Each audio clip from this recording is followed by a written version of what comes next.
లక్ష్మణేశ్వరం పశ్చిమ గోదావరి జిల్లాలో నరసాపూర్ పట్టణ సమీపంలోని ఒక గ్రామం.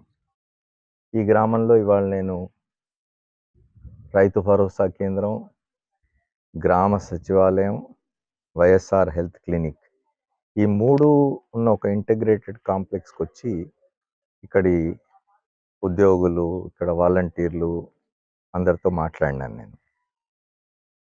నరసాపూర్ పార్లమెంట్ నియోజకవర్గానికి నిన్నటిదాకా ప్రాతినిధ్యం వహించిన నాయకుడు దేశమంతా తిరిగి ఢిల్లీకి వెళ్ళి ఇక్కడ ఏం జరగడం లేదని మాట్లాడుతూ ఉంటాడు.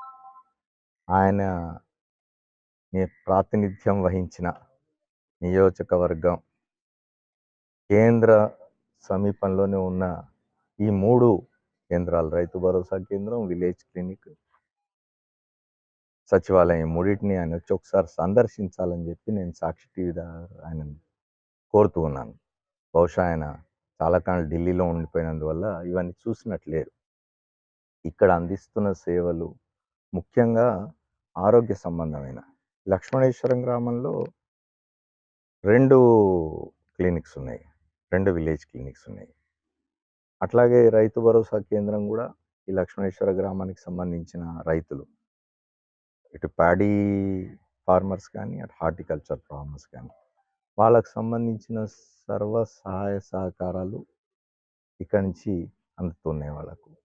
చాలామందితో ఇక్కడ మాట్లాడినప్పుడు ఇక్కడికి వస్తున్న ఆరోగ్య సంబంధమైన సమస్యలతో వస్తున్న వాళ్ళు కానీ, ముఖ్యంగా మహిళలు, వాళ్ళు గర్భంతో ఉన్నప్పుడు ఆశా వర్కర్స్ వాళ్ళ ఆరోగ్య పరిస్థితిని ఫాలో అప్ చేసి వాళ్ళకు అవసరమైన విధంగా వైద్య సాయం అందజేయడమే కాకుండా వాళ్ళను తీసుకుపోయి ఆసుపత్రిలో చేర్పించి వాళ్ళ ప్రసవం అయ్యే వరకు ఉండి ఆ తర్వాత 40 రోజుల పాటు మానిటర్ చేయడం అనేది బహుశా నా భూతో నా భవిష్యత్తు.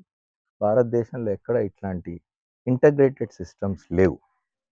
గతంలో 1-2 రాష్ట్రాల నుంచి వచ్చి ఇక్కడ స్టడీ చేసిపోయినారు కానీ ఇది తప్పనిసరిగా ఒకవైపు రైతులకు, మరోవైపు ఈ గ్రామ సచివాలయానికి సంబంధించి దాదాపు 115 ఎన్నో సర్వీసెస్ ఇస్తూ ఉన్నారు.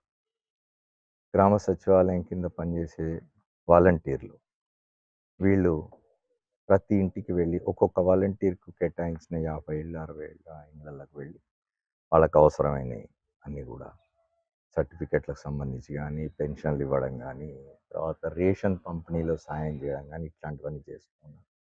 ఇది ఒక అద్భుతమైన ప్రయోగం జగన్మోహన్ రెడ్డి గారి ప్రభుత్వాన్ని. ఆంధ్రప్రదేశ్లో వైఎస్ఆర్ కాంగ్రెస్ ప్రభుత్వం ఏమీ చేయలేదు అని మాట్లాడుతున్న వాళ్ళు ఒకసారి లక్ష్మణేశ్వరం వచ్చిపోతే బాగుంటుంది.